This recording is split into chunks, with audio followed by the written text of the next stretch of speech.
Hubo un hombre que creció como príncipe en el palacio más poderoso de la tierra. Comió en la mesa del faraón. Vistió lino fino tejido por las manos más hábiles de Egipto. Fue educado en toda la sabiduría de la civilización más avanzada del mundo antiguo. Caminó por corredores revestidos de oro. Durmió bajo techos pintados con los dioses del Nilo. Tuvo a su disposición todo lo que el poder, la riqueza y el privilegio de la nación más grande de su época podían ofrecer. Y sin embargo, ese mismo hombre terminó 40 años de su vida huyendo como fugitivo en un desierto, cuidando ovejas ajenas, en el anonimato más absoluto, sin corona, sin palacio, sin ejército, sin ninguna señal visible de que Dios lo estaba preparando para el llamado más grande de la historia. ¿Por qué? ¿Por qué Dios toma a un príncipe de Egipto, lo forma durante 40 años en los privilegios del palacio más poderoso del mundo, y después lo envía a pasar otros 40 años en el desierto cuidando ovejas antes de usarlo? ¿Qué estaba ocurriendo en esos 80 años que el texto bíblico registra con tan pocas palabras, pero que esconden el secreto más profundo de toda la formación espiritual de Moisés? Hay algo en la vida de Moisés en Egipto que la Biblia cuenta, pero que pocas veces alguien explica completamente. Un secreto que habla de identidad, de propósito, de los dos tipos de educación que Dios usa para formar a sus siervos más grandes, y de lo que ocurre cuando un hombre descubre que lo que el mundo le dio y lo que Dios le llama a hacer son dos realidades completamente diferentes que no pueden coexistir. Quédate hasta el final, porque lo que vas a descubrir hoy sobre la vida de Moisés en Egipto en el año 1500 a.C. no es solo historia antigua.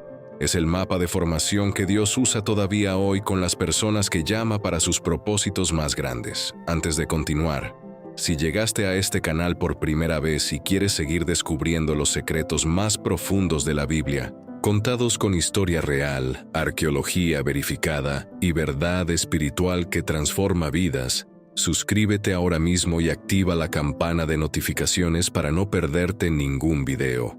Y si esta historia ya está hablando a tu corazón desde estas primeras palabras, deja tu like ahora. Ese gesto ayuda a que miles de personas más puedan encontrar este mensaje. Ahora, adentrémonos en esta historia extraordinaria. Imagina el Egipto del año 1500 a.C. con toda la claridad que puedas. Es la civilización más impresionante que el mundo ha visto hasta ese momento. Una nación construida sobre el Nilo, el río que cada año inundaba sus orillas con una precisión casi milagrosa, depositando el limo negro más fértil de la tierra y garantizando cosechas que alimentaban a millones. Una nación donde la arquitectura había alcanzado niveles de complejidad y permanencia que todavía hoy, 4000 años después, nos dejan sin palabras. Las pirámides de Giza ya tenían más de 1000 años de antigüedad cuando Moisés nació. Eran monumentos tan antiguos para los egipcios del año 1500 como lo son para nosotros hoy los templos de la Grecia clásica. Y sin embargo, el Imperio Nuevo de Egipto, la época de los grandes faraones como Tutmosis III y Amenhotep II, la época donde probablemente ubica la historia de Moisés, era en sí misma una de las cimas más altas que la civilización egipcia jamás alcanzó. La capital, sea Tebas en el sur o la ciudad real donde el faraón residía en el delta del Nilo, era un laberinto de palacios, templos, graneros, talleres, mercados y residencias que hacía que casi cualquier otra ciudad del mundo conocido pareciera una aldea en comparación. Los templos de Amón en Karnak y Luxor, con sus columnatas de piedra arenisca que alcanzaban alturas de 20 metros y más, cubiertos de jeroglíficos pintados en colores que todavía hoy conservan fragmentos de su esplendor original, eran centros religiosos, económicos y políticos de una magnitud que el mundo occidental no volvería a ver hasta la construcción de las grandes catedrales medievales. El aire de Egipto tenía el olor inconfundible del Nilo, el barro húmedo mezclado con el perfume de los lotos que flotaban en los canales de irrigación, el incienso que ardía constantemente en los templos de cientos de dioses, el sudor de miles de trabajadores que movían piedra bajo el sol implacable del desierto. El aroma de los mercados donde llegaban mercancías de toda África, de Arabia, del Mediterráneo y del Levante. Y en el centro de todo ese mundo de poder y esplendor, dentro de los muros del Palacio Real, vivía un niño hebreo que no sabía exactamente quién era. La historia del nacimiento de Moisés es una de las más cinematográficas de todo el Antiguo Testamento. Pero para entenderla completamente, necesitas entender el contexto político que la rodea. Los israelitas habían llegado a Egipto como familia de 70 personas con Jacob y sus hijos, invitados por el propio faraón gracias a la influencia de José. Pero en los siglos que siguieron, esa familia se había multiplicado de manera tan extraordinaria que el nuevo faraón, que no conoció a José, miraba a esa comunidad hebrea numerosa y pujante como una amenaza potencial para la seguridad del Estado. Vi tomó medidas. Primero, los convirtió en esclavos. Los sometió a trabajos forzados de una brutalidad que el libro de Éxodo describe con palabras que resuenan a través de todos los siglos. Amargaron su vida con dura servidumbre, en hacer barro y ladrillo y en toda labor del campo. Los israelitas construyeron las ciudades de almacenamiento de Pitón y Ramsés, con sus manos encadenadas y sus espaldas marcadas por el látigo de los capataces egipcios. Pero cuanto más los oprimían, más se multiplicaban. Y el faraón escaló su política de exterminio al último y más abyecto nivel. Ordenó que toda partera que atendiera a una mujer hebrea matara al recién nacido si era varón. Y cuando eso no fue suficiente, ordenó directamente que todo hijo varón hebreo fuera arrojado al río Nilo. Era en ese contexto de genocidio oficial y terror sistemático donde nació Moisés. Su madre, Jocabed, lo escondió durante 3 meses. Durante 3 meses, en un barrio de esclavos bajo vigilancia constante, una mujer mantuvo en secreto la existencia de un bebé varón. 3 meses de silencio improbable, de milagro cotidiano, de fe ejercida en los términos más concretos y más aterradores que se pueden imaginar. Cuando ya no pudo ocultarlo más, construyó una cestilla de juncos, la recubrió con brea y asfalto, colocó al niño dentro y la puso entre los juncos a la orilla del río Nilo, el mismo río donde el faraón había ordenado que los bebés hebreos fueran arrojados para morir. Jocabed los puso a ambos, a su hijo y a la fe, en el mismo lugar al mismo tiempo, y la hija del faraón bajó a bañarse al río. Vio la cestilla entre los juncos, mandó a su sierva a buscarla, y cuando la abrió y vio al niño llorando, tuvo compasión de él y dijo: «De los niños de los hebreos es este». En ese momento la hermana de Moisés, Miriam, que había estado observando desde la orilla, se acercó y ofreció buscar una nodriza hebrea para el niño. Y la hija del faraón dijo: «Sí». Y Miriam fue y llamó a la propia madre del niño. Presta mucha atención a ese momento, porque es uno de los momentos de ironía divina más perfecta de toda la Biblia.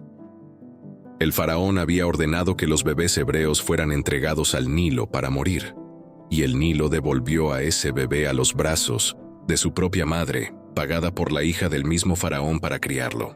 Dios tomó el instrumento del juicio del enemigo y lo convirtió en el vehículo de la salvación de su siervo. La hija del faraón llamó al niño Moisés, que en egipcio significa sacado de las aguas.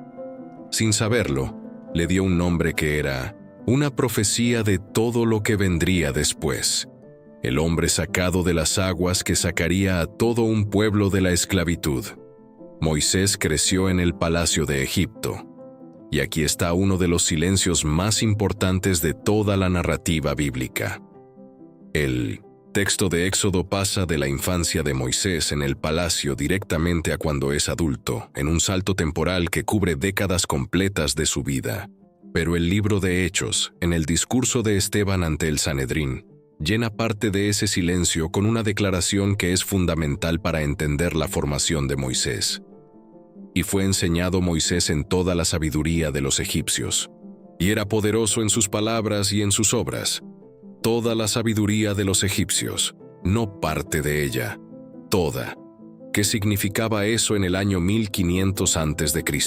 Significaba matemáticas avanzadas, la misma que permitió a los arquitectos diseñar las pirámides con una precisión que todavía desafía la explicación completa.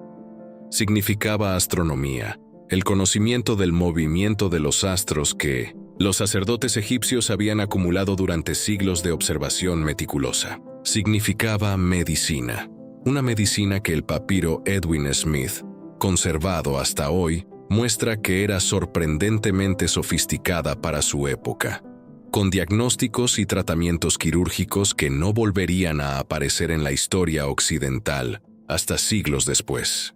Significaba teología, el conocimiento del panteón de dioses egipcios y de los rituales que los servían. Significaba derecho, administración, estrategia militar, arquitectura, ingeniería hidráulica. Moisés fue educado en todo eso, y Hechos añade que era poderoso en sus palabras y en sus obras. Era elocuente, era capaz, era todo lo que un príncipe de Egipto necesitaba ser para gobernar. Y sin embargo, esa educación no era suficiente para lo que Dios tenía en mente, porque había algo que la sabiduría de Egipto no podía darle a Moisés. Algo que ningún palacio, ningún tutor, ningún templo, ni ninguna academia del mundo antiguo podía enseñarle. La identidad de quién era realmente. La Biblia registra el momento de crisis con una economía de palabras que contrasta dramáticamente con su peso. En aquellos días sucedió que, crecido ya Moisés, salió a sus hermanos y los miró en sus duras tareas. Salió a sus hermanos, no salió a inspeccionar las obras. No salió como príncipe supervisando la producción de ladrillos del Estado, salió a sus hermanos. Ya sabía, ya cargaba la identidad hebrea dentro del pecho mientras llevaba la ropa egipcia sobre los hombros. Ya vivía la tensión entre el mundo que lo había formado y el pueblo que lo había engendrado, y vio a un egipcio golpeando a un hebreo, a uno de sus hermanos. Lo que siguió fue una decisión tomada en un segundo, en la oscuridad, mirando a ambos lados para asegurarse de que nadie miraba. Mató al egipcio, lo enterró en la arena. Al día siguiente salió de nuevo y encontró a 2 hebreos peleando entre sí. Intentó mediar, y uno de ellos le respondió con una pregunta que reveló que el secreto ya no era secreto. ¿Quién te ha puesto a ti por príncipe y juez sobre nosotros? ¿Piensas matarme como mataste al egipcio? El mundo de Moisés se derrumbó en ese instante. Su identidad doble, el príncipe egipcio que secretamente era hebreo, había sido descubierta. Y cuando el faraón se enteró y procuró matarle, Moisés huyó. Un hombre que 40 años antes había sido salvado del Nilo por la misericordia de una mujer egipcia, ahora huía de Egipto con su vida como único tesoro. Y aquí está el secreto más profundo de toda esta historia, el que la Biblia no explica en un titular, el que está escrito entre las líneas de los 40 años en el palacio y los 40 años en el desierto. Moisés tenía todo lo que el mundo podía darle: educación, poder, posición, recursos. Todo lo que desde la perspectiva humana hacía a un hombre apto para liderar. Y Dios lo envió al desierto de Madián a cuidar ovejas durante 40 años. ¿Por qué? Porque el palacio de Egipto le había enseñado a Moisés cómo era el poder desde arriba. Y Dios necesitaba que aprendiera algo que ningún palacio puede enseñar: cómo era la vida desde abajo. El desierto le enseñó lo que la academia nunca podría haberle dado. Le enseñó paciencia, la que se aprende siguiendo ovejas lentas durante décadas en silencio. Le enseñó humildad, la que se aprende cuando pasas de príncipe a pastor de ovejas ajenas. Le enseñó dependencia de Dios, la que se aprende cuando el desierto te quita todos los recursos artificiales y te deja solo con el cielo sobre la cabeza. El libro de Hebreos lo dice con una claridad devastadora. Por la fe Moisés, hecho ya grande, rehusó llamarse hijo de la hija del faraón, escogiendo antes ser maltratado con el pueblo de Dios que gozar de los deleites temporales del pecado, teniendo por mayores riquezas el vituperio de Cristo que los tesoros de los egipcios. Moisés eligió. No fue una víctima de las circunstancias, fue un hombre que, en algún punto de esos 40 años en el palacio, tomó la decisión más costosa que un ser humano puede tomar. renunciar a todo lo que el mundo le ofrecía por identificarse con el pueblo de Dios en su sufrimiento. Eso es lo que lo calificó.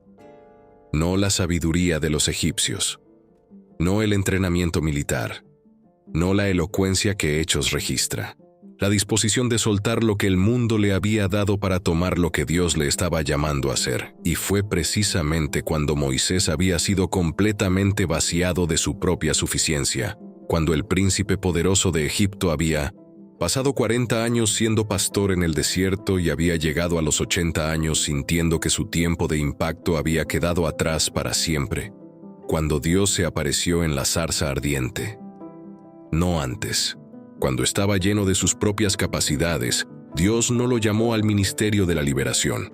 Cuando estaba vacío, cuando ya no tenía nada propio en qué confiar, cuando el príncipe había muerto y solo quedaba el pastor, Dios dijo: ahora estás listo. Presta mucha atención a esa verdad, porque es una de las más contraculturales que existen en toda la Biblia. El mundo forma a sus líderes llenándolos. Más conocimiento, más habilidades, más conexiones, más recursos. Dios forma a sus siervos vaciándolos primero, porque el hombre que está lleno de sí mismo no tiene espacio para llenarse de Dios. La zarza ardía pero no se consumía. El fuego estaba en el arbusto, pero el arbusto no se destruía. Era la imagen perfecta de lo que Dios estaba a punto de hacer con Moisés. Poner su presencia en un hombre que seguiría siendo completamente humano, con sus miedos y sus limitaciones, y su tartamudeo y su inseguridad, pero que ardería con una presencia sobrenatural que ninguna academia egipcia podía haber producido. Ahora te hablo directamente a ti. Estás en tu periodo de desierto ahora mismo. Hay un llamado en tu corazón que sientes que Dios puso ahí, pero que el proceso para llegar a Él se siente interminablemente largo, silencioso y despojante. Hay capacidades que tenías antes y que parecen haberse ido. Hay una posición, un reconocimiento, un nivel de influencia que tuviste y perdiste, y que no entiendes por qué Dios permitió que se fuera.